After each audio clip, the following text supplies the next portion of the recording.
Of FloWrestling Radio Live. I'm your host, Christian Pyles, joined today by Ben Funky Askren and James Dean Rader. 8:15 on the button. Never late, never tardy. You've actually been late. That's a lie. We don't tolerate lies on this show. Oh, really? Actually, that's not true. I'm never late. And I wasn't late this time, although it was close. JD, he was late. Tell everyone. It's 8:15, literally right now. No, not you gotta today. keep the same energy with Ben. You have not in the past.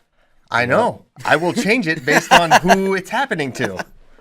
Not that one day. Not today. That one. Remember that one day he was late, JD? That's the lie day. And you guys are liars, and it's okay. Because it doesn't change how I feel about you guys ultimately. And ultimately, a great weekend of wrestling. And we had good high school action. We'll probably be focusing more on the college side, of which there's plenty to discuss. But Ben, what were you doing this weekend? First of all, where were you coaching? Well, I had a youth wrestling event on Saturday. It was pretty good. But Friday night it was kind of not super far away, a couple hours. So we all did a little practice, and then it was great because the hotel actually was a rinky-dink hotel, but they had this kind of nice setup. So pretty much everyone on the team was there watching, and we were watching Iowa. Illinois was finishing as Wisconsin, Penn State was starting, and then we had the big Wisconsin tournament. The Cheese had on some computers also, so there was so much wrestling. And the Iowa-Illinois match ended up being really good. I mean, you knew Cassiope was going to win, but it did come down to heavyweight. Yeah, I thought Illinois was really scrappy. The biggest takeaway from that duel for me is like Mikey Carr's back. Did we know this? That's what I said. I just thought Mikey Carr had been long gone from college wrestling, and he comes back and looked good. I thought he had. But then he didn't wrestle. He didn't wrestle Sunday. Well, you don't rush back. You just. But Funny. I didn't even know. I mean, I guess the word is wrote him off, just as someone who is just not competing in wrestling anymore. No, I thought he was done and gone. Yeah. Because this would be year 1, 2, 3, 4, 5, 6, 7 for him. So, some of the guys don't want to exhaust every year their eligibility. He didn't wrestle at all last year, so he thought, okay, he's gone. Now he's up at 157, which is he was a 41 most of his career. Yeah, well, I thought he looked good. I mean, 12-7. Seabrook's not an All-American caliber guy at this point, but it's still a pretty solid for your first match backs. It's not terrible. Yeah, for sure.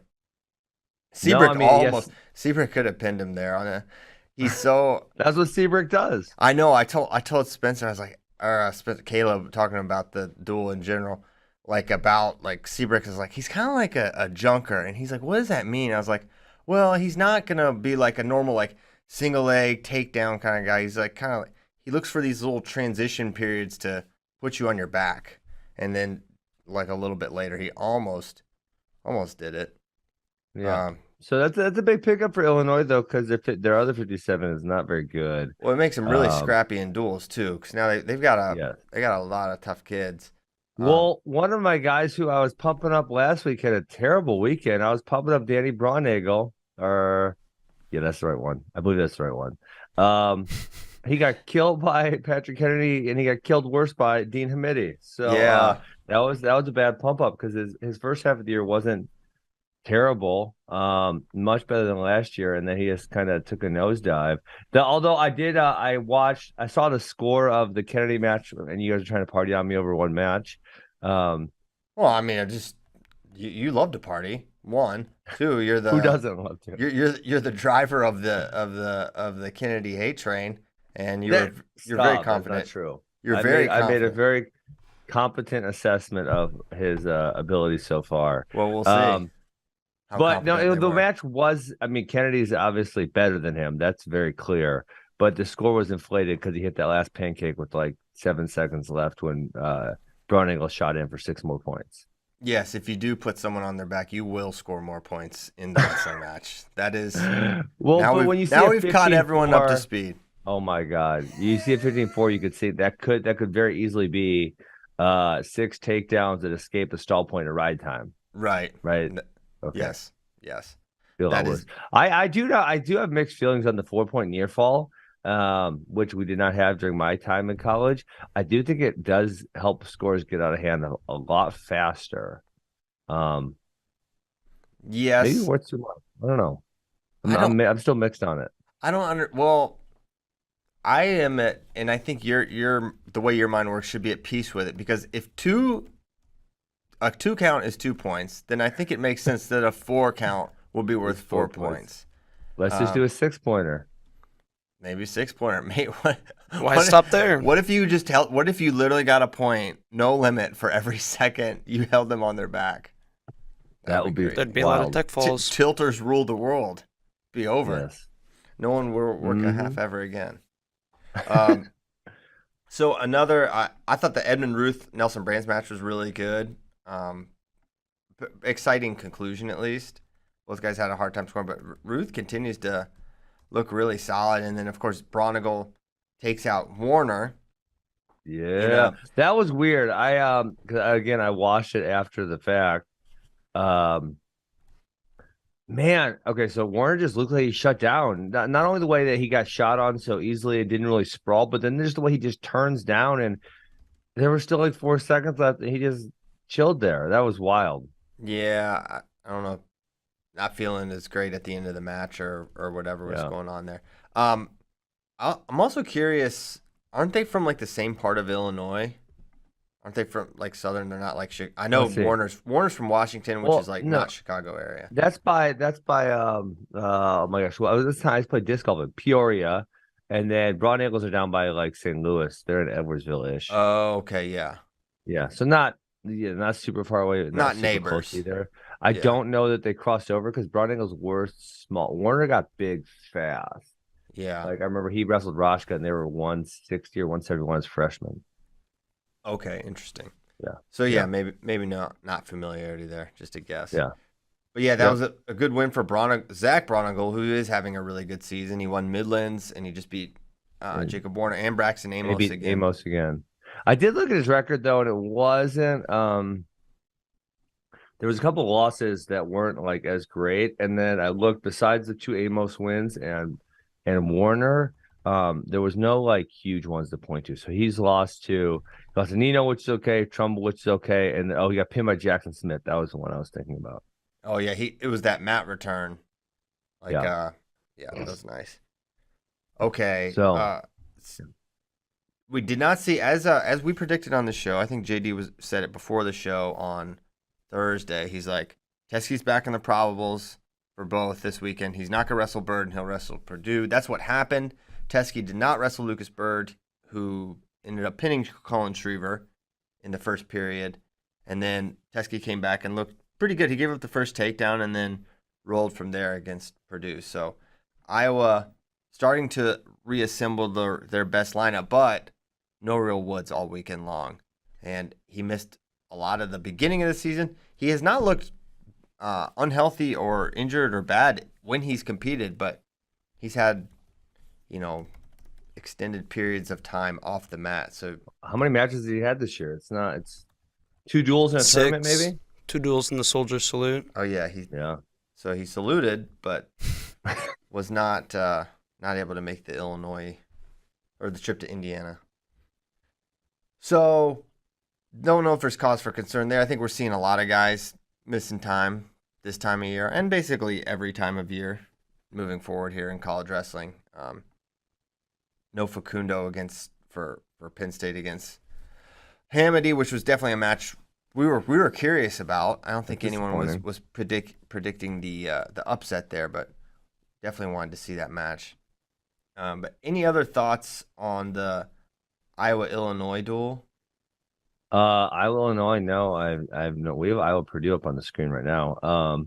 But let's go to Wisconsin, Penn State. I feel like that was either the first or second biggest duel of the weekend. Obviously, Iowa State and Arizona State, which was good.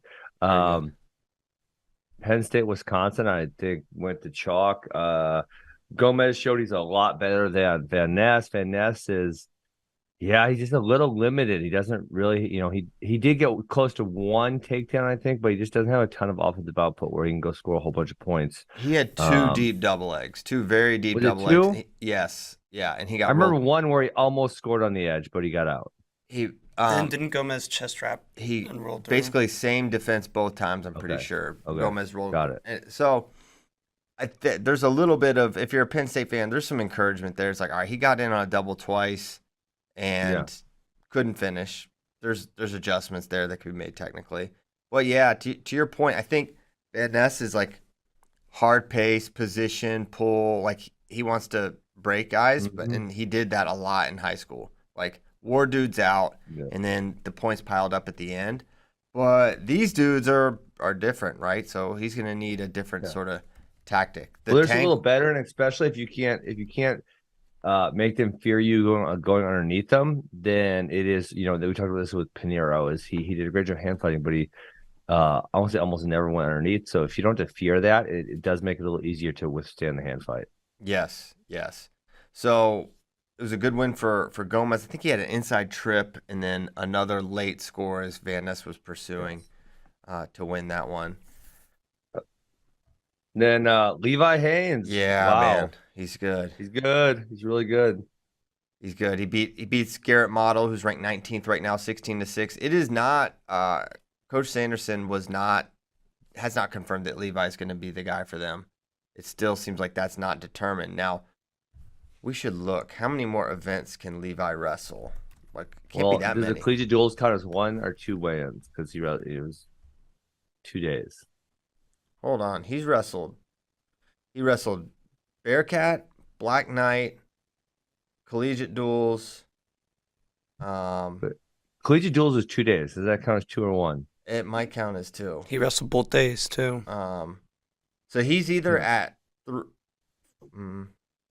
at 5 or 4 right now. Yeah. What were you gonna say? Oh, you know what? It's one of those things where I thought, like, oh my gosh, this annoys me so much because I just saw something that reminded me of it, and then I'm like, well, nobody might care. Maybe I should just not say it. Okay, I might care. Okay, the NCAA has a stupid 6-match rule, right? Well, my guy Jack Gams from Air Force, he lost his first match at the F&M Open, and he won 5 in a row. They made him quit wrestling in the round of 12, so he would have still had 4 matches to take third. If you have a 6-match rule limit, why would you put together a tournament that has that possibility amount of matches? Yeah, that makes no sense. That's weird. Like, you can't even get close to the end. No. What? Doesn't make any sense at all. That is sort of weird. Yeah, I think you shouldn't have a tournament that's structured that way. Like, I don't know how you do it. Break it up or put them in pools or something. But if you want to, gotta do something. Limit the entries. Yeah. But I feel like why do I feel like because Levi Haines had 6 at the Bearcat Open. That's what clicked. He was 5 and 1. Is 6 the limit? Open. 6 is the limit. That's what because as soon as he wrestled his 5th match, I was watching it and I had the alert on Flow. And I was watching it, and as soon as he won his fifth match, which was his 6th one because he lost the first one, the no contest for the next one popped up. Like it auto-populated. For one day, yeah. Wow. Yeah. Ejected. So AWA guys are literally getting kicked out of tournaments. But also, not very classy, Ben. If a coach wants to get his guys 6 matches, basically count on somebody either hitting that rule, injury defaulting, or just medically forfeiting out. And yeah, I actually meant to go back and look because in the wrestling backs, the bracket was so big, it had to be like almost everybody hitting that thing. So the whole end of the contest has to be all no contest. I'm gonna go back and look at it. All right, was it on arena or track? It was on Flow Arena. I'm gonna go back and look at it real quick. All right, you keep looking. So Levi Haines, he's really, really good. He's good. Now, how good do you mean? I mean, especially given the depth of weight class, I think he can make a run. I mean, if you told me Levi Haines was a national champ, if you told me he won it, I would not be like, oh my god, there's no way. Really? Yeah, he's that good. He lost to Zurban this year. I know, but freshmen take stupid losses. They do. Vincenzo Joseph lost to Keaton Subject. Yeah, the freshmen take stupid losses. So, that loss wasn't great. I mean, if you told me he lost to, okay, so on the one hand, if you told me he won, I'd be like, okay, wow, I'm not all that surprised. I thought that was within the question. But now, if you told me he lost to, let's say, On the front side, he lost to Franek. On the back side, he lost to Ed Scott, and he was round of 12. That's within the realm of possibilities also. Like, there's a lot of good dudes in here. I just don't think any of them are that much better than he is. Like, I don't think Peyton Robb's that much better than he is. I think he's probably better. Number 3, Kendall Coleman barely beat Rathjen on Sunday. Yeah, 100%. Yeah, I think he's close. I think he's there. I think he's personally a no-brainer to use this year, regardless of agree. and for the I think the reasons we've said, but and Kale even said this, that he's not long for 57. He's pretty sure he was quoted as saying that in the last week, which is something we've known for a while, is that he's big, and it's pretty evident too. So this is maybe he's got 1 or 2 years he could be a 57 pounder before he moves up, and then you get into Logjam City because Facundo's a freshman, Storaci's staying at 174, so there's not a lot of movement that can happen.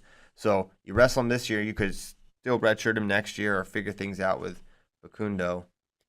Look, Levi Haines is a title contender at 157 this year.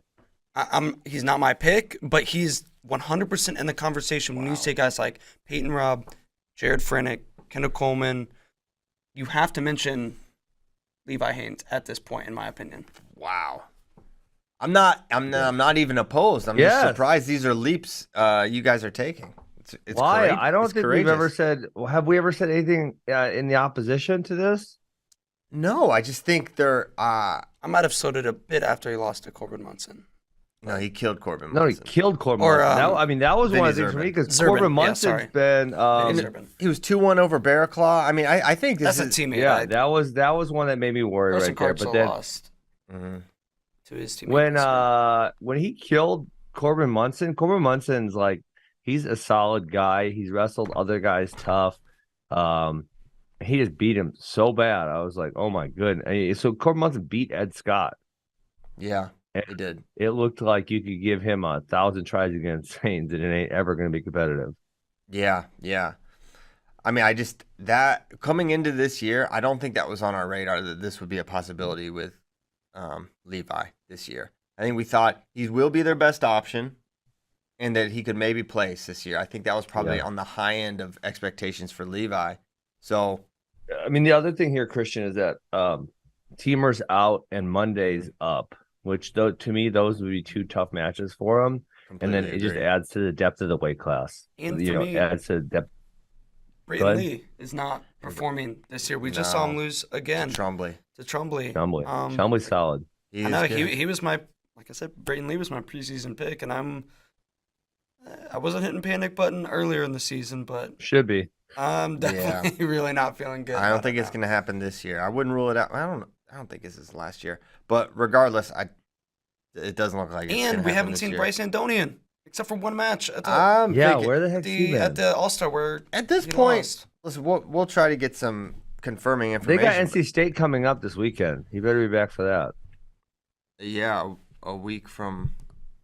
Oh, I thought it was this coming weekend. No, it's the 20th. January 20th. Okay. So at this point, you got to be thinking they're considering not wrestling Bryce at all this year. Get a medical. Well, he has a regular. I'm pretty sure he never redshirted. Well, might as well use your medical if you're not going to wrestle for a medical reason this year, and then you got that redshirt later. You can't have too many shirts. Oh my goodness. Yeah. Just to update you on that tournament situation. Okay. So Jack was the only one who forfeited in the blood round, but then both the next round and the round after that, all matches were no contests. Strange. So stupid. What in the world? Yeah. That's not ideal. Because open tournaments aren't a way to actually place dudes. It's a way for wrestlers to get matches. So who cares if you have to forfeit out? Who cares if as long as some guys get their 6 matches in. Yeah. That's the point of open tournaments. That's how college coaches view open tournaments, especially on the backside. Reasonable brackets. That would be much better. Yeah, I think we. That's just your OCD kicking in, needing to finish a bracket. Well, this is so dumb. Why would you stop there? If the bracket's that big, it would seem like some of the championship matches would maybe even have to be. No, so you get a lot more matches. Round of 64 is 6 to a title. Okay, got it. Yeah. Mm-hmm. Okay, some big brackets. All right, let's keep it moving. Anything else? So Levi Haines, title contender, says you guys maybe. You didn't deny it. I didn't deny it. Yeah, Didn't Dean deny what? good He over could be. Amos. Yeah, I'm not denying it. I'm not. I'm not. Yeah, the construction of the weight is a thing. Yeah, and he's gonna keep getting better. His improvement this year is gonna continue to accelerate. Yeah, I did not jump to that conclusion until just recently.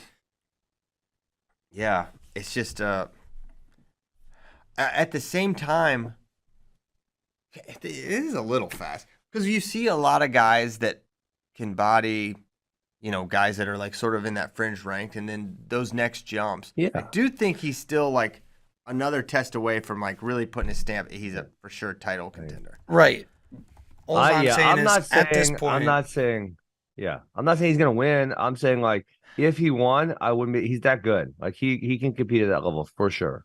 Yeah. And this could change. I'm just saying at this point in time, from what we've seen, you have to mention him with your Peyton Robs, Franix, and Coleman's. See, I don't 100%. I don't understand. And I'm big, and I'll say this: I'm big on like eye test and forget who they've beaten to a degree because like you can just tell. And I'm not saying I'm not there, but he has not passed that level of a test yet. Garrett Model's the best guy he's beaten as far as I can tell, and that's a guy who's taken some. He's been beaten soundly before. He lost 6-1 to Trombley. He got Model lost 10-1 to Artelona. Yeah, Model's not. He's not. Great. I know, but that's the best guy he's beaten. There's no one's putting. It's just Christian when you just watch him, you're like, this dude's freaking good. Yeah, I know. That's what it is for me. You watch him, and obviously, I've seen him wrestle previous to this, and he is just good, and he's tough, and he's strong, and it appears he can ride, and it appears he can get off bottom. Like, no, I don't think he's gonna guarantee or a lock to beat everyone. I'm not thinking of him like I think of say Spencer or Yanni, but like we talk about number 3, Kendall Coleman just barely beat Ratchen. Yeah, like that happened yesterday. But we've seen Kendall Coleman beat a lot of really good guys in for sure his career, and we have not seen that from Levi. I feel like that's his next test. If he can, all right, let's pull up this Penn State schedule. I'm normally the one. I feel like I'm always the one rushing to title contender city. I'll have Will Luan, January 20th. That's his next match. Oh, let's go, man! Right, that's a tough. Because Haines is crazy. He's gonna be all over him, and we've seen Will can make a lot of guys look. Honestly, though, besides that, he'll kind of coast into Big Tens. You think so? Is there a schedule up on the screen? Sodalte, Seabrick, Gallagher, Gilcher, Clark, North, Elfin. Dang, 57 is kind of weak in the Big Ten, huh? Yeah, I reckon so. I mean, they don't hit Nebraska. Yeah, that's Nebraska. The big one. And did it hit Purdue or no? No. Yeah. Wow. Yeah, Big Ten only has 4 in the top. Oh man, they only have 4 in the top 14 at 157, and then I'm assuming Chumbley will probably move up into the top 15, but then they have Seabrick is 15, Chumbley 16, Gilcher 17, Model 19, Saldate 20, Clark 21. Yeah, a bunch of guys in that kind of next range. Yeah, so and if he doesn't wrestle Luan or Luan doesn't wrestle him, we're gonna have a lot more questions. Like these questions are gonna continue. Yeah, no confirmation. He's just gonna. He's likely going to continue beating these guys. We'll be like, where does he fit? Like him versus Austin O'Connor. I feel like that's a really tough matchup for him. Yes. Yeah, agreed. Brady Flinchbaugh says Penn State was 6 champs. The haters would come unglued. No one's ever done Bartlett 6 could be champs, right? 7. Yeah.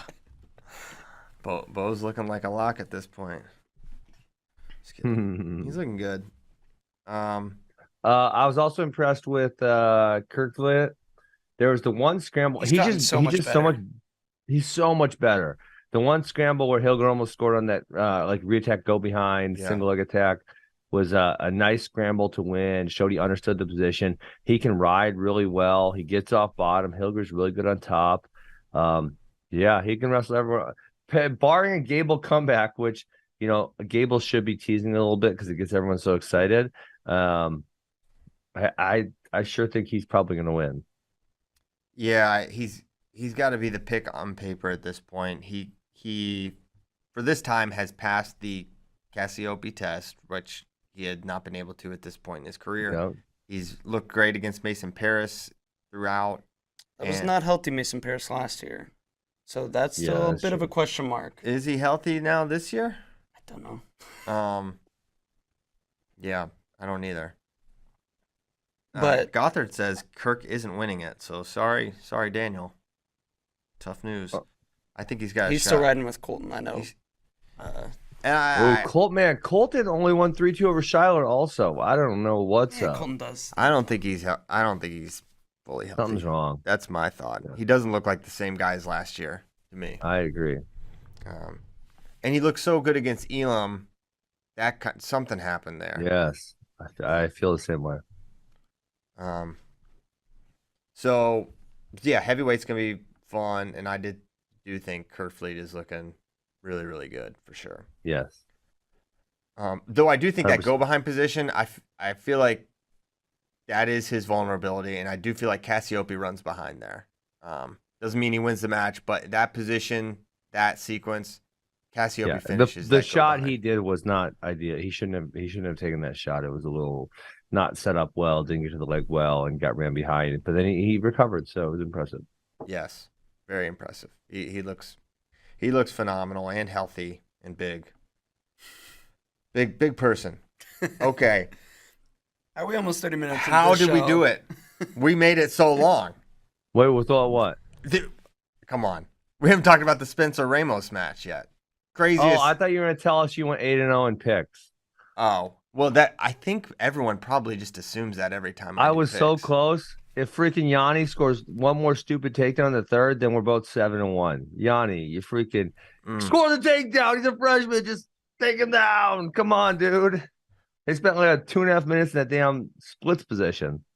Yeah, well, annoying. So I did go 8-0. You were so nervous when it was 5-0, though? Oh, yeah. I was like, well, lost that one. Caleb Henson's a dog. Oh, man. So Spencer's match against Ramos, I wrote a quick little blurb about it, like, got to be the craziest period of Spencer Lee's life.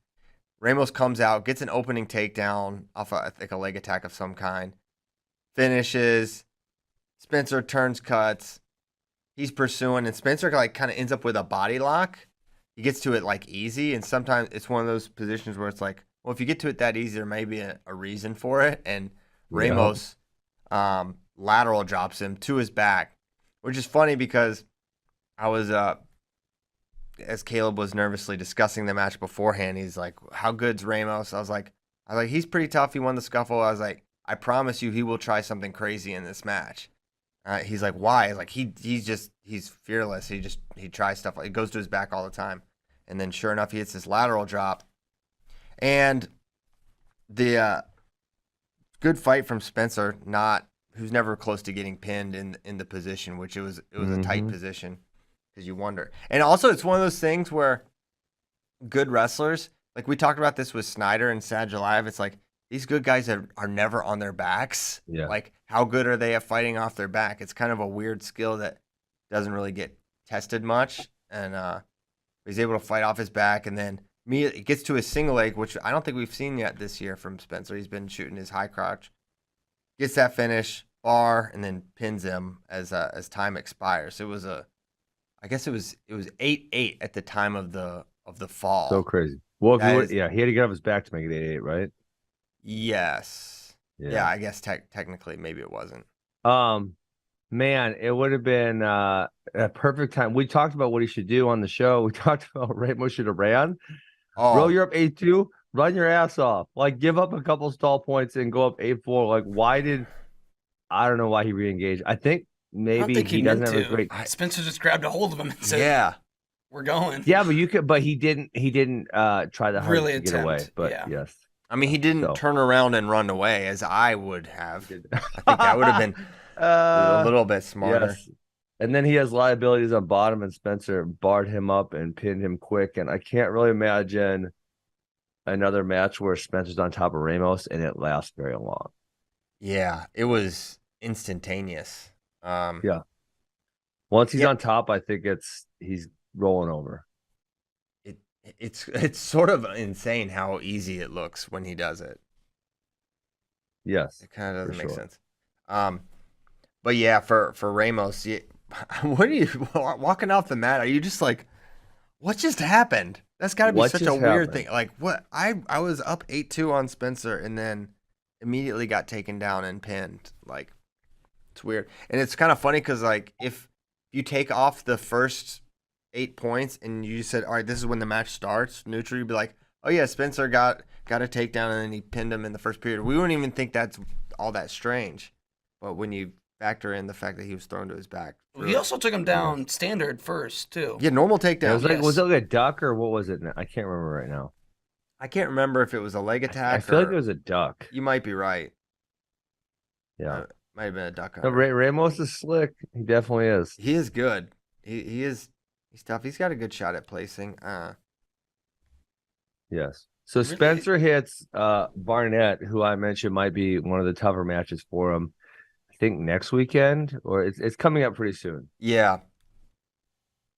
I'll be curious what tactics Barnett uses there. Yeah. Yeah, he's got him the 22nd. So that's a Sunday, I think. Yeah, that's that. What do you guys have He would have D'Agostino in a couple days, but I hope we see D'Agostino. Yeah, D'Agostino did not wrestle against McKee.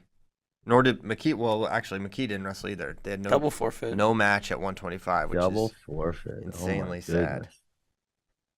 I was trying to figure out because I saw the team score now first, and I thought 18-11. Like, did they both get docked team points, or like what happened? Because 18-11 is not possible in a regular dual meet.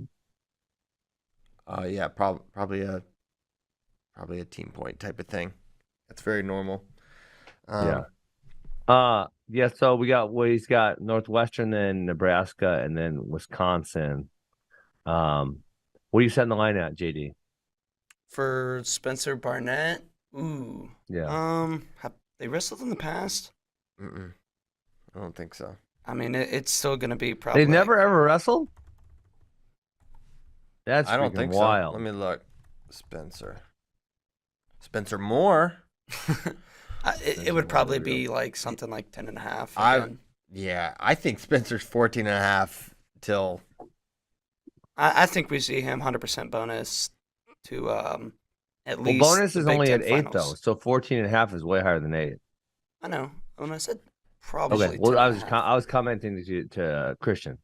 Yeah. I don't think he's going to get 100% match tournament. Well, that's not even possible at this point. But wait, why not?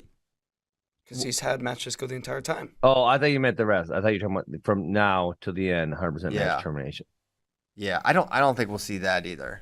No, because like Big Ten quarter semifinals and NCAAs too. He's gonna. Yeah. I mean, if he hits glory, at some point, now he has bonused him twice. Yeah, and there's a chance he. Oh yeah. There is I would say a greater than.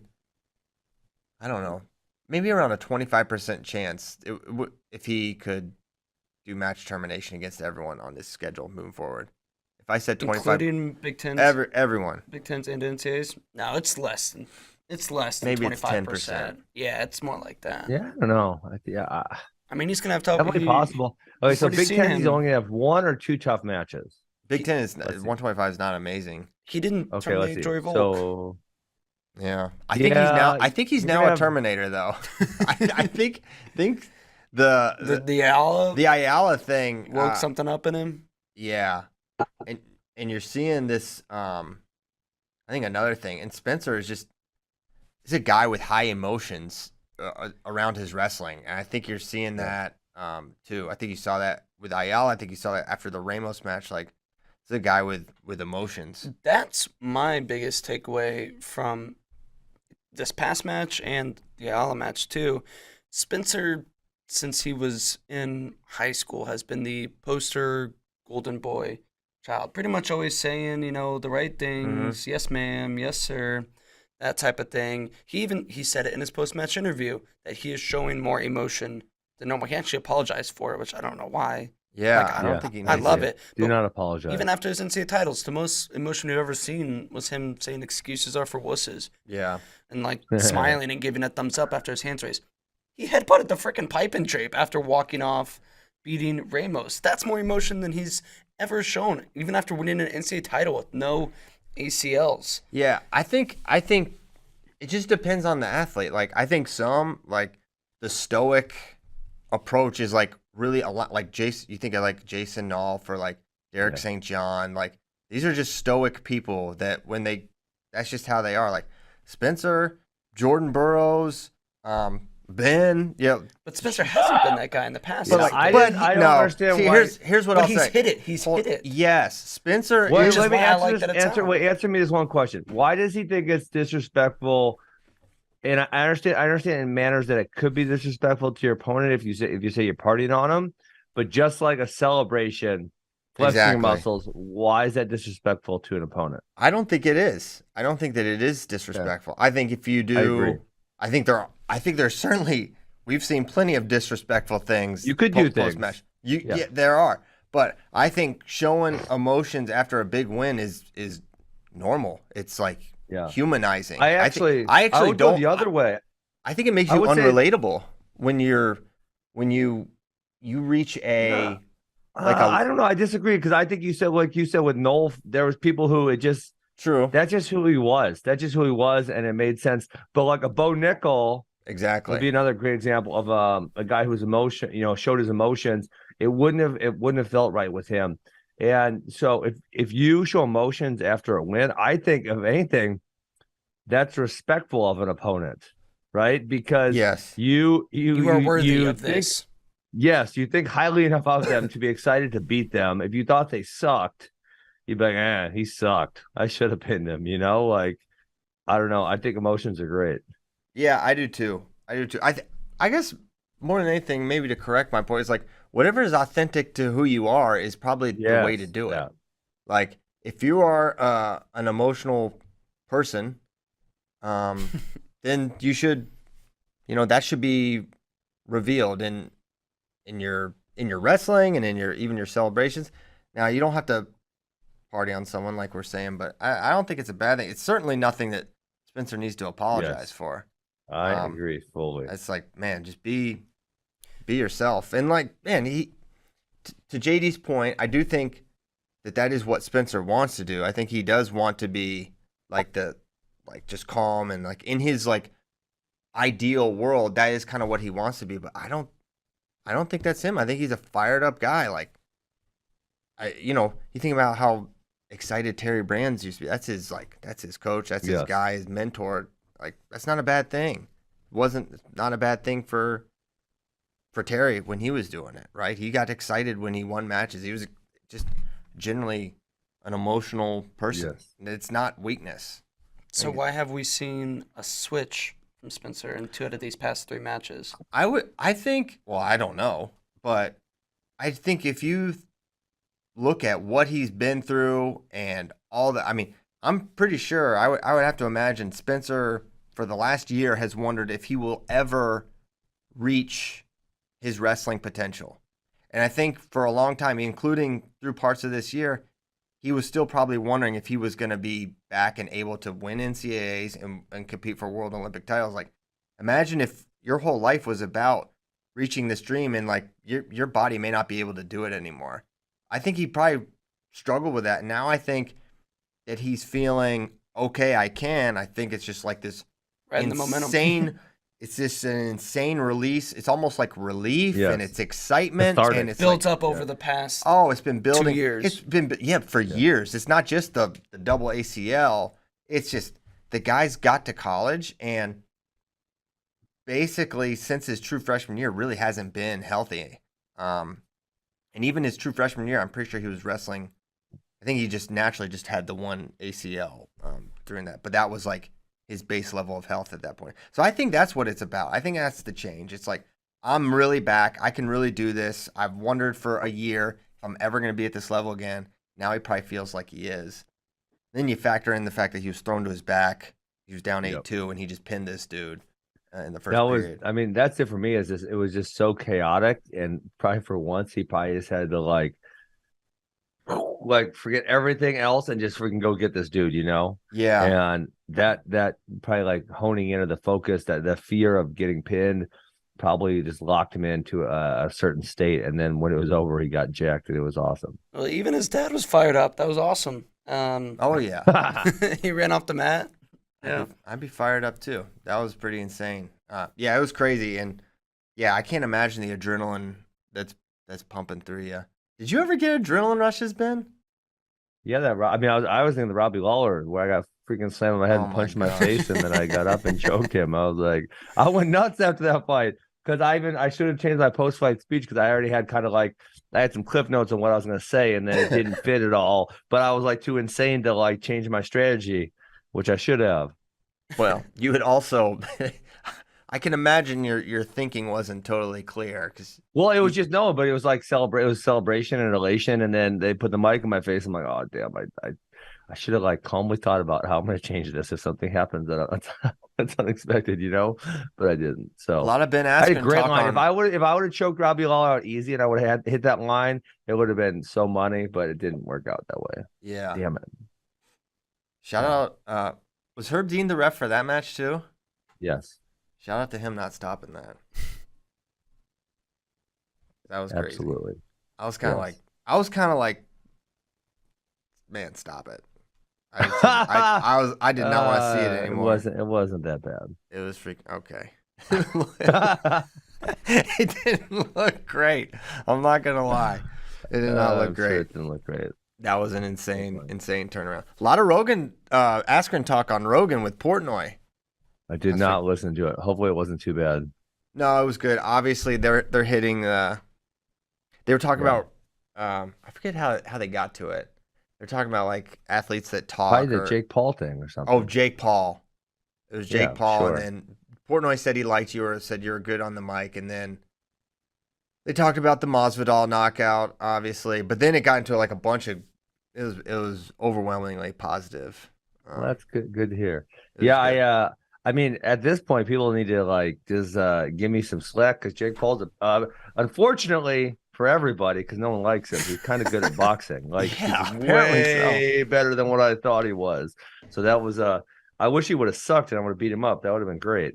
It's the weirdest celebrity gimmick of all time to become like an actually like he's like, you know what I'm gonna do? I'm gonna become actually a really legitimate athlete. It's like, whoa, it's a weird one. It's like it's better than like the Kardashian gimmick, which I'm still absolutely. I've still never really understood. He's like no, I'm gonna be really good at a sport and make money. It's like, all right, that's not bad. Yeah.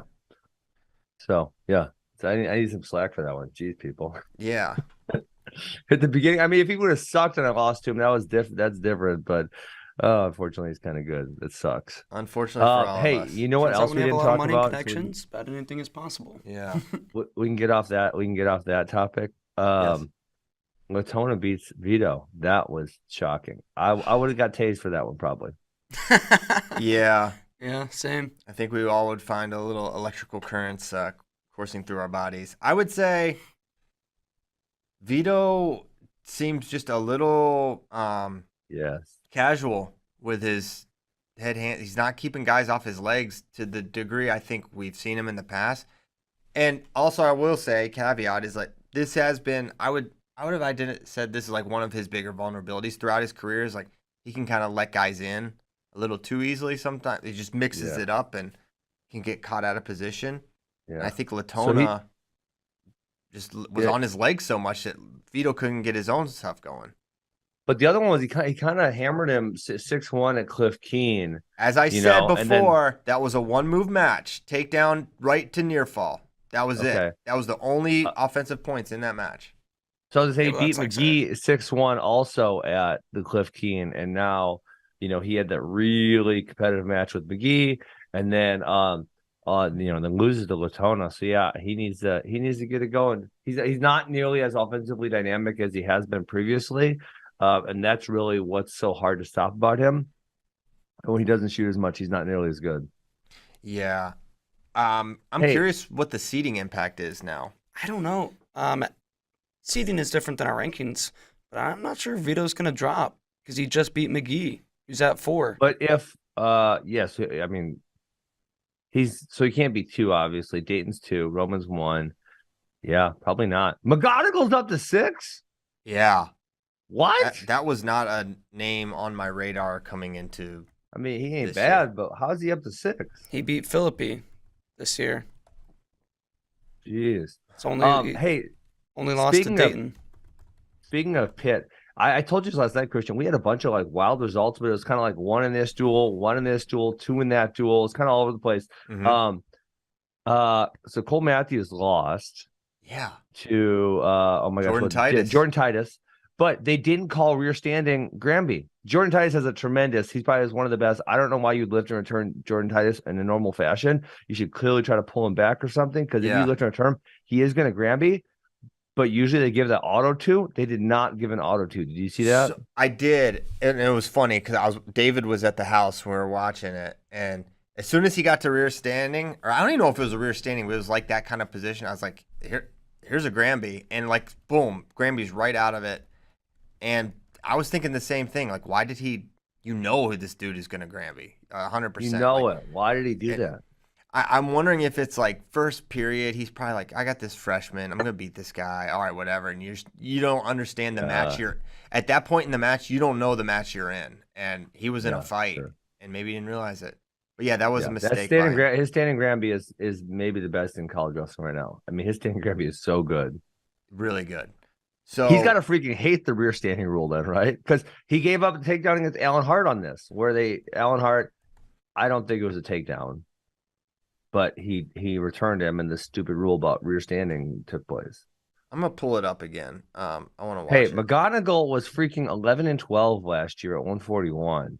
But guys at 133 keep losing, and McGonagall's not wrestling. Yeah, but his only good. So he's got the Arini win.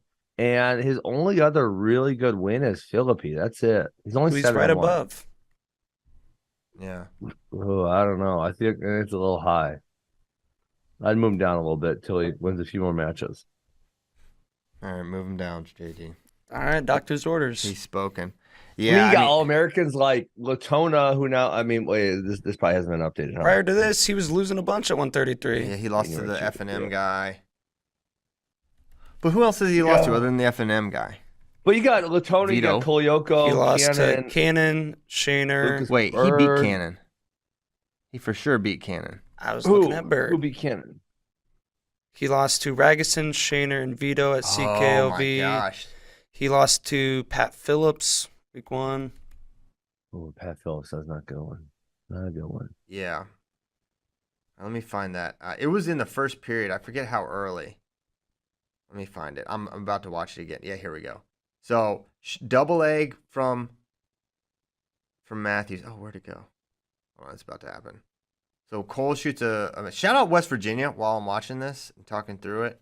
They take out Pitt. Oh, yeah. Biggest win for Coach Flynn and the Fighting Brackies, as we call them. Bracky effect. Who says no? So yeah, this is 100% rear standing. 100%. There's no questions about it. Which this should not be a takedown. They really need to take this out. It's so stupid. It's so dumb.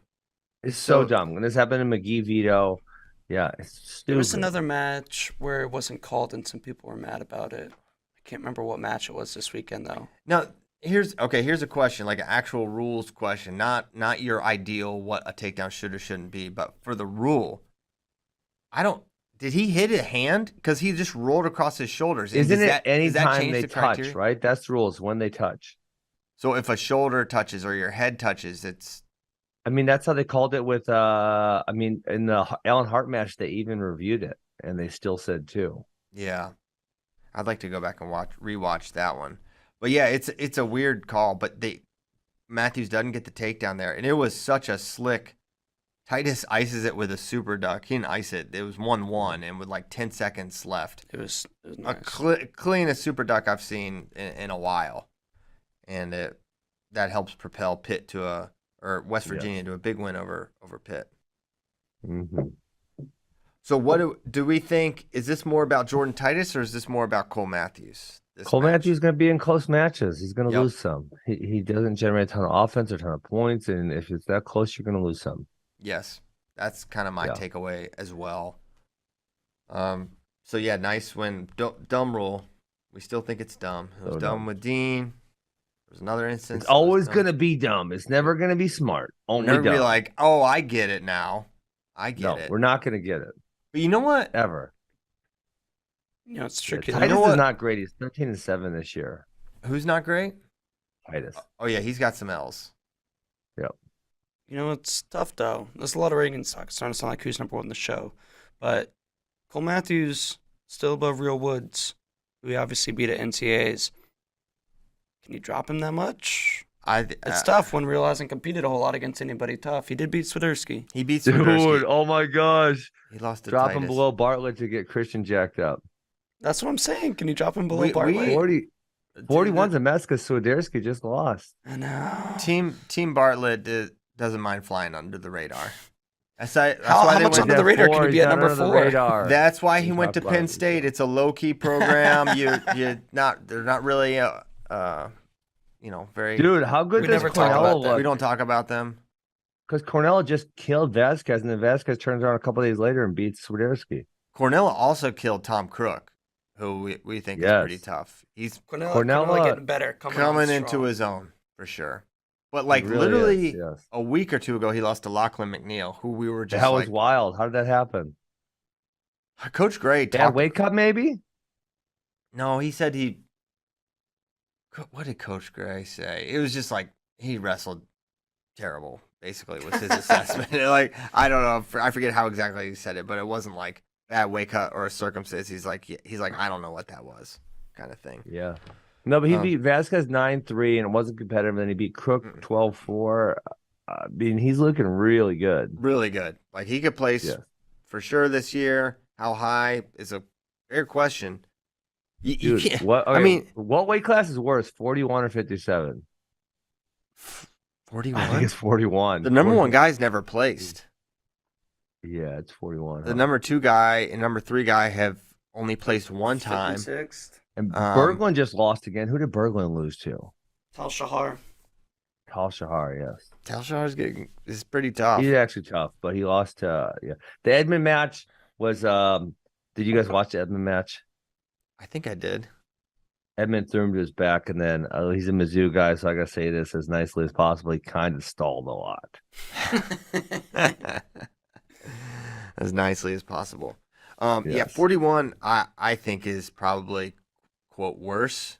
It just has fewer credentialed guys. The guys at the top are not well credentialed. Most of the guys in the top 8 have never placed once. Number 1 hasn't placed. Number 4, 5, 6, 7, 8, 9 haven't placed. Yeah. So yeah, not. It's a fun weight, and that's okay. Yeah, because they're all replaced. Yeah, Mizzou, you and I was disappointing because there were so many non-starter matchups. So I was just looking at 41 because you got Hart and Happel 9 and 7, and Happel did not wrestle, so Hart beat up on one of the backups there. Yeah, no Keegan. A 49 was no JQs. Mm-hmm. And 49 was a good match. JD, that was a dumb pick by you. Yeah, I know. We had to. I'm in enough to admit, bad line. I said it last week. That was probably a little too much. I don't know, man. I put too much weight. I put too much weight on Vegas. One performance from Robuto. And you forgot the first rule of Las Vegas. What happens in Vegas stays in Vegas. It's maybe the only rule of Las Vegas that I'm aware of. And you broke it. And I don't know. And now I will say, Mahler was very close at the end of period number 2. I think it was period number 2, where it's like half a second more. He has another takedown, and if he has that takedown, this line is covered. Yes, it was, and he was on the. It was a fun match with some cool exchanges. It was funny for Mahler because he kept almost scoring as time expired, like it happened. Although at the end of the first, Robuto rolled out of it, and I thought they got all the calls right. But it was like he was still close. And then at the third, it was, I think, Real Buto's shot countered by, or maybe it was a reattack from Real Buto, and then Mahler ends up scoring it. But a fun match. If you're a Real Buto, you probably think, I can maybe win this match. But maybe not. Okay. Also, shout out to Austin Colby, who was the winner of the public pick'em. He won all 8. Great, baby. Austin and I leading the way. And then he guessed 155 for total match points because it had to be a tiebreaker. There was a lot of matches, points scored in the Wisconsin Penn State match, and there's not a lot of individual matches that were actually competitive Close. at all. Yeah, but Penn State put up some points. They do that. Yeah. It was 170 was the total, and he guessed 155. So pretty good guess. Shout out Austin Colby. Shout out. That's very. Was there impressive. one? There right there. I'm not wrong. There wasn't one match that was even really close. Correct? I don't think so. Good. Yeah, I'm thinking. Well, I have all the scores memorized. I think they're all. Well, I'm about to get there. I'm about to get there. We got them. Let's see. They're on your screen. 15-0, 14-5, 12-3. Yeah, 6-2. The event that was the. And then heavyweight and 49 were both 6-2, and nothing else was closer than 9 points. Jeez. Yeah. Okay. Wow. So, all right, we talked about. Wait, hey, I got a rules question since you're a rules guy, Mr. Pyles. I'm not a rules guy. I'm the bad boy. Okay, the Dean Amos situation. Where do you watch this match where he gets a reversal? No, I mean I kind of was like I was watching, but not like. I don't know well, Dean I'm sorry, Amos lifts Dean and Dean hooks Amos's leg, and then Amos kind of goes down in pain, right? And yeah, no, I saw this, yeah. But why didn't they if it was injury time? Why didn't they give Dean choice? They didn't actually start injury time. He said my time. The ref afterwards, he did this. He said my time. I didn't understand it either. Yeah, I was confused why Amos was back on bottom. That was strange. Because it was a scream. I think the scream rule is like injury time. Yes. And it was not head related, so you can't say it's concussion. That was confusing to me. I thought he should have had choice, but maybe Penn State didn't want to force the issue or didn't really care. Yeah. Honestly, when it happened, I was like, the match is over.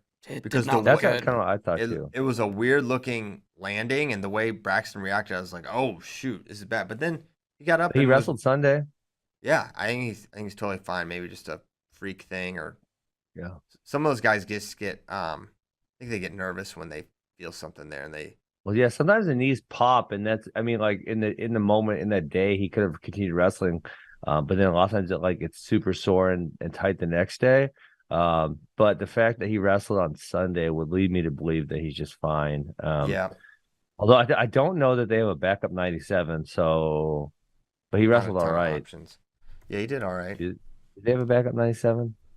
I mean, I'm sure there's someone. I'm looking. If you have two 84s, I actually don't think there's anyone. If you have two 184s, you have a backup 97. I don't know that there's a second 84. Okay.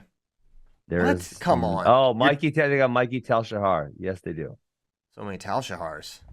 Who knew? A lot of Tal-Shahar talk here on FRL. Yeah. Okay, that's Penn State, Wisconsin. Where are we going now? We're going, we're ASU, ISU we should discuss. That was fun. 41 and 49 were both fun. So, Arizona State wins. It's not the word I would use. Less fun matches. If you have a rooting interest for the Cyclones, maybe less fun.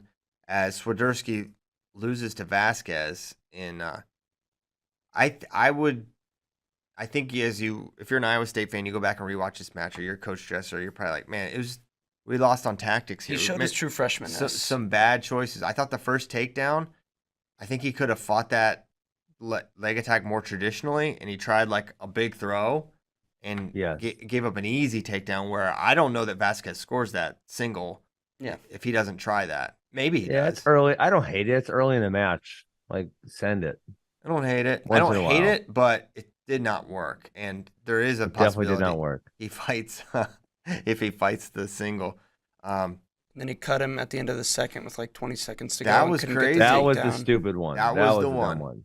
He almost got the takedown. And he almost got the takedown. He almost got the takedown. Egg all over our faces, but I think 20 seconds. Well, we never would have talked about it. We never would have talked about any eggs. Actually, we might have. If he cut him in a close match like that with 20 seconds and got the takedown, I'd be like, well, it kind of seemed like momentum was shifting. And I think he was feeling it. I think it seemed like he was kind of getting it going and then didn't get it going. And it ends up, he gets the takedown in the third, right? Yep, but then he locks his hands. Then he locked his hands, which you couldn't see from the camera angle if he actually locked him. And you never saw an alternate wanted the break. view. And then momentum totally just shifted going into overtime. You could tell Vasquez was fired up, and Casey was just not.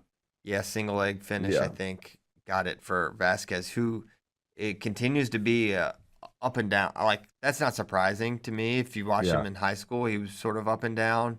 So I'm not like, wow. But he got that win over. I mean, if he doesn't lose that match to Alan Hart, you guys might have. Or if Alan Hart doesn't lose that match to him, you guys might have Alan Hart at like number 2 or 3 right now. Yeah, for sure. Because his only other loss is Alirez. And he's beaten a bunch of pretty good dudes. Hart's been good this year, no doubt about it. But so Swiderski loses, takes a freshman L is how I would chalk it up and classify it. The shoulder also makes me nervous. That's a big old thing. That's a big apparatus on his shoulder. Shoulders have a tendency to be both very nagging and very influential on performance. Yes. Because if you're especially, and I believe it is his attack hand, correct? It's his right hand, right arm. He was hit. He had a left side pick. I'm pretty sure it is. Yeah, because he went here, but I think a lot of times he shoots with his right hand, and yes, if that's a shooting hand, then that's a problem. Yeah, that's a problem for sure. Mm-hmm. So we'll see how he looks in the future. He's been off since before collegiate duels. It was right before. Probably about a month. He's been out of competition. So we'll monitor that with Swiderski, and then 49 Pinheiro Parker was amazing match. Scoreless first, and then Pinheiro hits the same dump twice in the second period, and you're thinking, okay, he's going to start rolling a little bit here. And then buzzer beating. Well, Parker really just forces the underhook. Like, I think he forced the action to Pinheiro more than anyone else this year. Yeah. And is it because he's why is that? Why was he able to do that? I don't know. He's aggressive in the underhooks, right? He was really digging the underhooks and pressing them where no one else, everyone else has kind of wrestled Pinheiro from space. And Parko just kind of really aggressive. He did the same thing against Yaya. He's just aggressive and wrestles hard. Yeah. And you saw he took him down, not in overtime, but first with an inside trip, not a standard leg attack where Pinheiro can down block, go behind. Yeah. Talking with David, because we were watching this duel, and he's like, this is just like, these two are like the poster childs for like high school rankings don't matter at all. Both guys were like, Pinheiro was like 10th maybe for his weight, and Parko definitely under the radar, and now they're right there. I wouldn't say they don't matter at all. They definitely matter.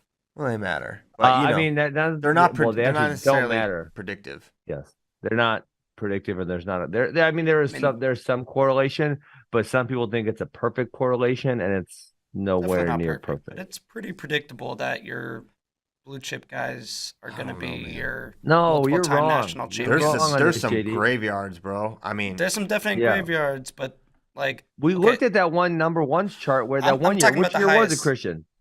It's. I mean, even pound for pound. Not pound for pound, but like pound for pound. We looked at that one year. It was top 20s. There was almost nobody that was good. Yeah, I'm talking about your highest level. Your multiple time national champions. Name me one that wasn't a top 10 guy. No, but if you're talking about correlation, JD, you're talking about if you took a top 20 high school class of 2016, you looked at the top 20, and then they're 5 years later, they graduate college, you're going to have something relatively close.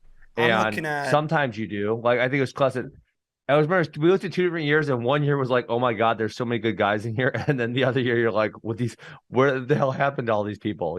Like they disappeared. So I think there's like some correlation, but it's not perfect.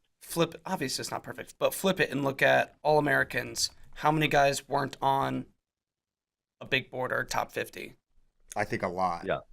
You think a lot? I think of D1 All Americans that weren't on the big board. Well, now you guys rank so deep, though. You guys rank to, top 100. But if you go to 100, that's like 9 or 10 per weight class, And then so if you think about it like this, JD, if you're the 9th guy in your weight class for that singular year, then you have to beat, 4 or 5 other years worth of people. You're really probably somewhere in the 30s or 40s if you're 8 or 9, but you're on the top 100. So you guys go so deep to it. So what are you saying? I'm saying that Matt, if you're on the top, but what I'm saying is being in the top 100, you're so far down the list that it's not really all that close to being a really good Division I wrestler. You see what I'm saying? Because you're talking about a single year of kids. So 100 divided by 14 is like 7-ish or somewhere in there. So just because you make the top 100 doesn't mean you're all that close to the actual top. Well, I'm just saying that shows that you have the potential to be an All-American level wrestler. And obviously doesn't mean you're guaranteed. There's a lot in the top 100 that don't. Yeah.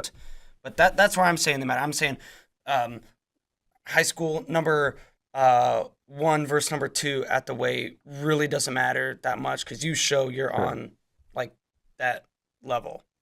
Yeah, even lots of times like 1 through 8, like there's not that much difference. But yeah, so I think there's a correlation, but I think there's a lot on there is it doesn't matter in terms of number 1, number 2, number 3, number 4, but like just showing that you are worthy of being that level. Well, the other reason why it really does matter, it actually matters more than I would like, is that so they recruit you.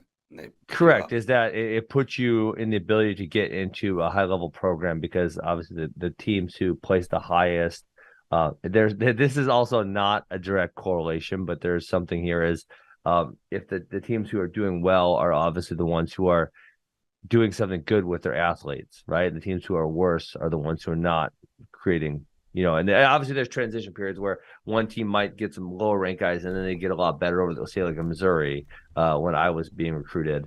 But, the best programs obviously develop the best lots of times. Yeah. Okay. All right. Next. And then, so Parco, Pinheiro, he gets that inside trip right at the buzzer, and they looked at it, and they didn't call it initially because it was so close, but it was right. It was very close. It was right on time for the 2 for Parco. And then, man, their sudden victory, they had some crazy exchanges. It was Pinheiro gets this dump, and he got it twice in this match. And then he was looking for it again, and Parco cleared his elbow and went, boom, bounced Pinheiro's head literally off the mat, ran to the single, and then Pinheiro did this crazy, like, hip heist, turn and face out of it. It was he does that. He's really tricky there. It was really cool. But then Pinheiro gets right in on a single. He's almost doubled off. It looks like he's gonna finish because he gets a single. He steps behind the foot and locks out that leg. And you think from that position, it's like most guys are able to finish that because it locks that leg out. But he wasn't able to do that. And then I asked you about this, Ben. I texted you before, but I don't know if I saw your answer. But Parco ends up on the single, and Pinheiro goes spin, or the Hamlin, I think as you call it. Why wasn't Pinheiro able to just kind of like hold there between the legs and stalemate that out? I think he was just super tired. I think it's as simple as that. Because I also didn't think he's in an awful position. He is in an awful position. No, I didn't think he was. Yeah, me either. I didn't either. I thought, all right, he should be able to stalemate this. Okay. I think he was just exhausted. I mean, that was a couple hard scrambles right in a row, back to back. Yeah. So, okay, we have a little more tape on Pinheiro. How are we looking at 49 a little differently, similarly? Is he he's still really hard to beat. Yeah, for sure. This didn't change my opinion of either guy, really. No, Parco's really good too. He's kind of in there with everyone. I feel the same way about both guys. Yeah, I do too. Okay. Where to next? We've hit on a lot, but I feel like we still may have missed some things. Could just go to some questions. Oregon State and Oklahoma State was relatively close, including one completely shocking result. I didn't think this guy was good, and then I went and looked at his wrestle stat, and he's not very good. Aaron almost killed freaking Dustin Plott. Dustin Plott, and almost a 7-5 on the year. I know, that's wild, and Plott looked pretty good at the scuffle, and then losing that match. That put, Oregon State was not too far off from winning this duel. A couple little things. No, Isaiah Crosby lost 10-9 to G. You probably, if you're Chris Pendleton, you think Belton can beat Carter Young, and Young kind of controlled that one. And same for Kaler. losing to Mastro. Yes. Mastro did not have a good scuffle. You probably favor Kaler in that match. So, Kaler has not had a great year, though. No, he is not. He is not. Yeah. But either is Mastro. So you probably thought he could win that match. So Oregon State had their opportunities, but. And shout out Chris Pendleton, 7,000 people there to watch. Yes. Nice Shout work. out from Ben Askren to Chris Pendleton. You love to see it. I love seeing it. So yeah, good performance by Oregon State, but Oklahoma State gets their hand raised. Yeah. How confident do you think after they're up 12-6 after the first 6 matches, and you have I'm gonna say probably at least 2 heavyweight. Oklahoma State's not good. 25, I think you'd think you're favored. How confident you think they were about winning? Because at that point, you really just got to win one and not get bonused, and it's 15-15. I'm sure that team was collectively like, all right, the path is right there. I don't think they were like, we got it. There's no way they could think that because they know they're just going to be in dogfights. Okay. Throughout. Yeah, after Harvey beats Serber, I think they were like, okay, we're gonna win this. We're gonna do it. And Munoz beat Whitlake. Yeah, they won a lot of consequential matches, but they lost some winnable ones. Yes. But yeah, shout out Coach Pendleton. Good job. Packing the place. All right, I think we did it. Why don't we get into some questions? Average Seed said, can we have regular Del Garbino shout-outs in which you highlight unranked guys taking out ranked guys?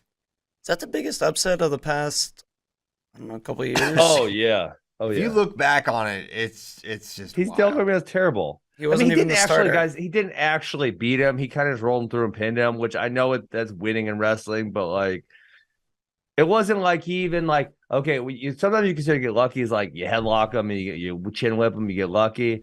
Man, you got rolled through and you were on your back, bro. That's nothing.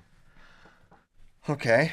Del Garbino just taking strays out here. All he did is wrestle for Princeton and pin Tony Cassiope, and now he's just getting dragged through the mud by internet sensation Ben Askren. Listen, if I'm Tony Cassiope's coach, I said, man, you drove that one a little too hard. Maybe sink your weight next time, but I wouldn't think twice about it.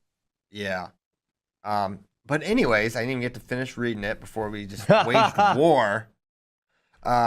This guy nominates Eamon Ole from Edinburgh because his name is awesome. And Eamon Ole wrestled a crazy match against Moshe Schwartz, which was like 9-8 in the first period at the time of the fall, where he got a non-control fall to win this match. So yeah, shout out to Eamon Ole. Edinburgh wrestled Oklahoma really tough. It was 22-15. Which I would not have expected at all from Edinburgh. So good job from the Fighting Scots. Joseph Floyd asks, at Askren Love Handle. Been catching a stray now. How hard That's pretty direct. Listen, let me tell you guys the number one thing about getting made fun of. If you just acknowledge it as a reality, it's hard for them to make fun of you. I got love handles. I still got a hot wife. And what do you do about it? There you go. It's all right. Boom, roasted. Yes. How hard are we hitting the panic button on Brayton Lee? I mean, so hard. I told you guys this 2 weeks ago. He would have won the scuffle too. That's the sad thing, is that we'll never know if he would have won the scuffle, but he would have. But he didn't get to wrestle in it. But yeah, it's panic time. For this year, I think.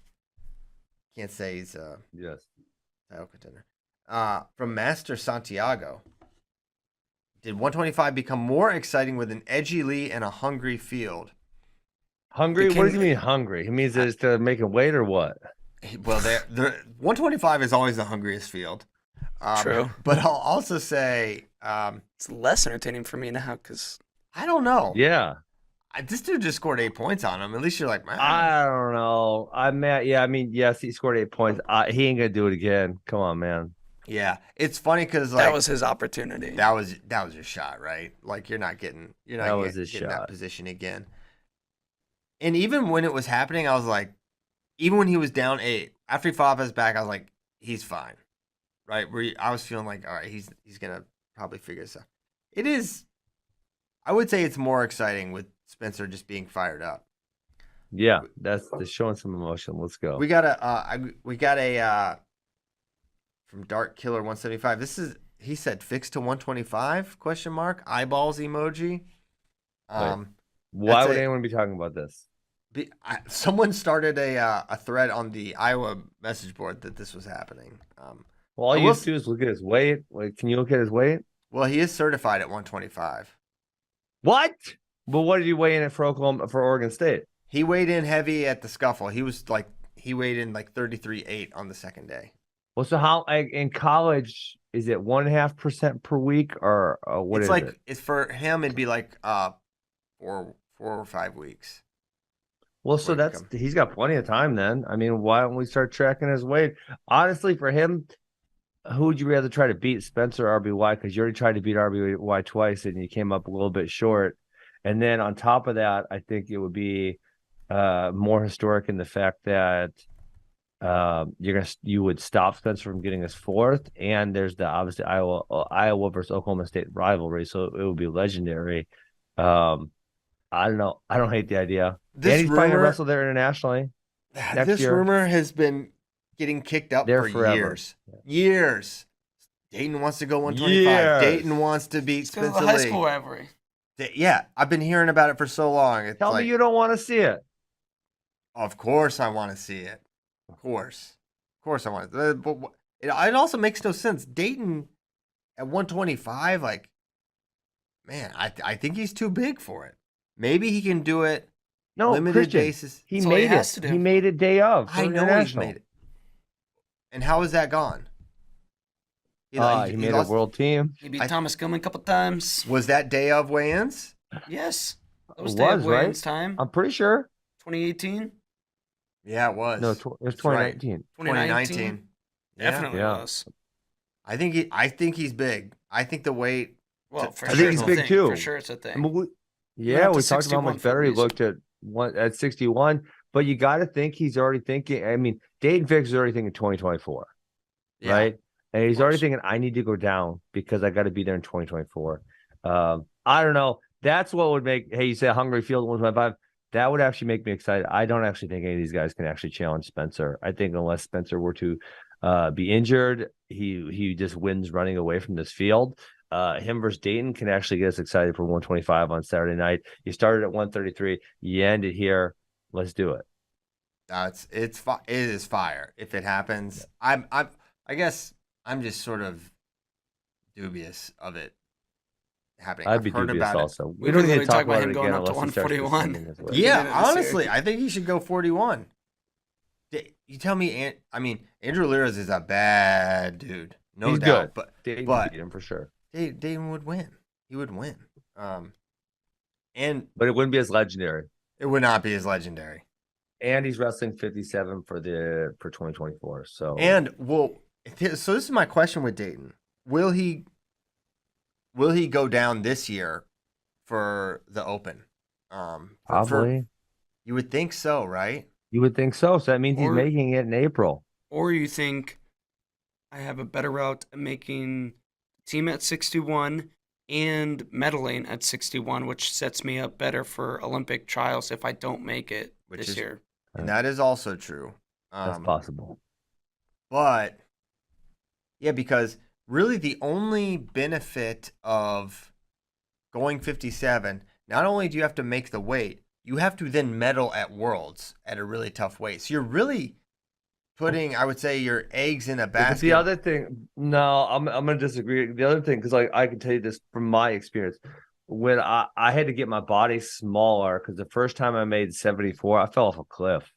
Like the next day, I thought, I felt good for a little bit, and then it was like no good. And it didn't take me till that third or fourth time being down there where if I felt okay. So yeah, if I'm Dayton, I'm not making it for the first time at the trials or the Open in 2024. Yeah, and he's good at it. I mean, he's done it before. He is a disciplined athlete. I just think he's big. I just think he's big, and he's not smaller than he was a couple of years ago. And I think the cut became problematic for him. Yes, maybe I don't not. disagree. Maybe not. But So So the rumors out there, it's nothing but a rumor as far as I can tell. Him being Nothing but rumors. Him being certified at 25 is nothing more than, I think they just. But let me ask you this: you can see what they weigh in for the dual meets, correct? Yeah. Somewhere. I don't know how to do it. Well, you need like a level of admin access. I can get it. Not on this show, but probably by Wednesday I could tell you what he weighed in. I'll even text you, Ben. Ooh, ahead of the show. How's that? Yeah, news. So I'll probably be able to find that out today, but I don't think he's descending. I mean, but John Smith did say hey, our lineup's not set, but at some point they have to start descending. Yeah, they would. Yeah, I mean, Whitcraft is about, to me, similar to Mastro. He's going to win maybe a match or two at Nationals, and that's probably it. Maybe Mastro. Well, okay. Or Mastro goes up. Or what if Carter Young comes down to 133? That's great too.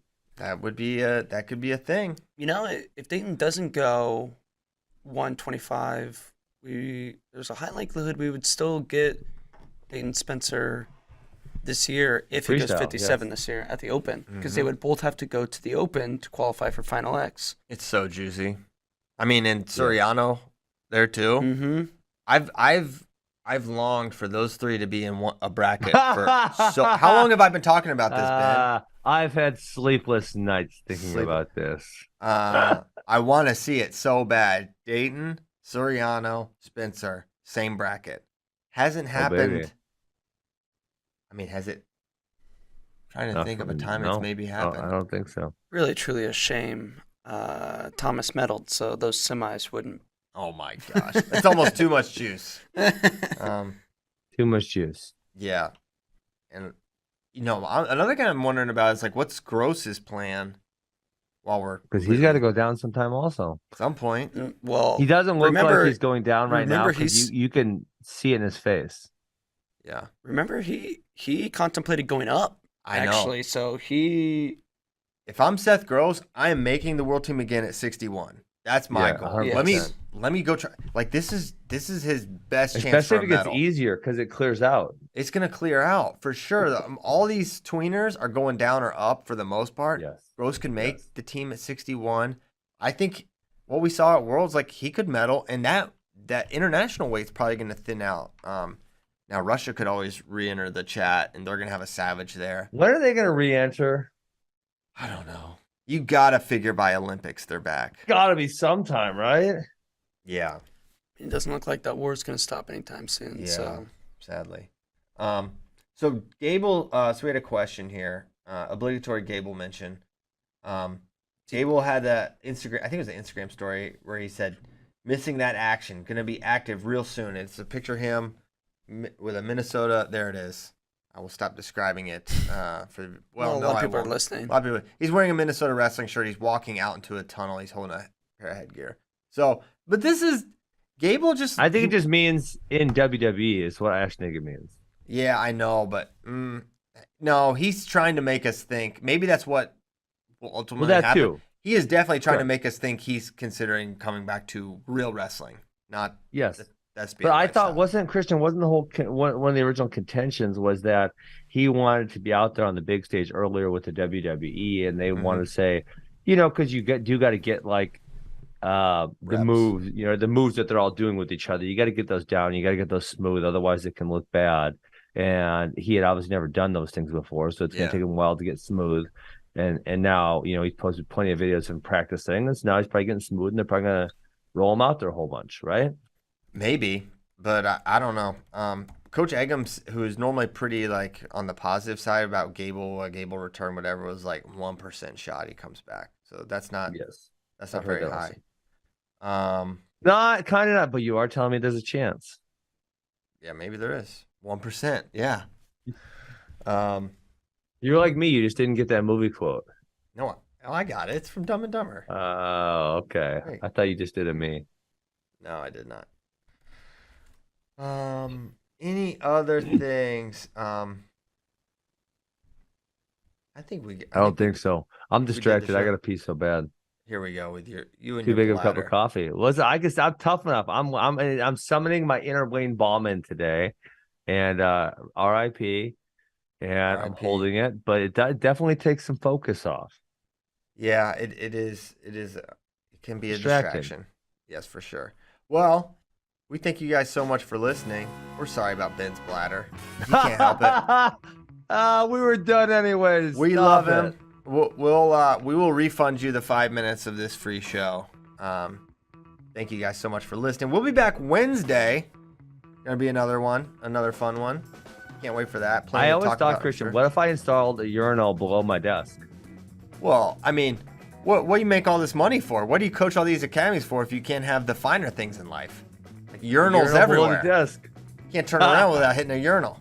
That's the American dream, Ben. The world is my urinal. The world is JD's urinal. I think that is the Iowa motto. I think that's I've seen that. JD. That's on the license plates, I think. Iowa. Go try it on 6th Street today, JD. See what happens. Oh, I would not get arrested. You would not get arrested. Trust me. Yeah. There's plenty of urinating on 6th Street. 6th Street is 40% pee at this point. So funny. All right. Pee. Yeah, peeing outside's the best. It is great. Hey, one time Caleb tried to pee outside in the middle of Iowa City. Get out of here, Ben. Caleb wasn't going to hold it at all. He was just peeing right there on the street. He lost his mind. All right, thank you guys so much. See you Wednesday. Goodbye.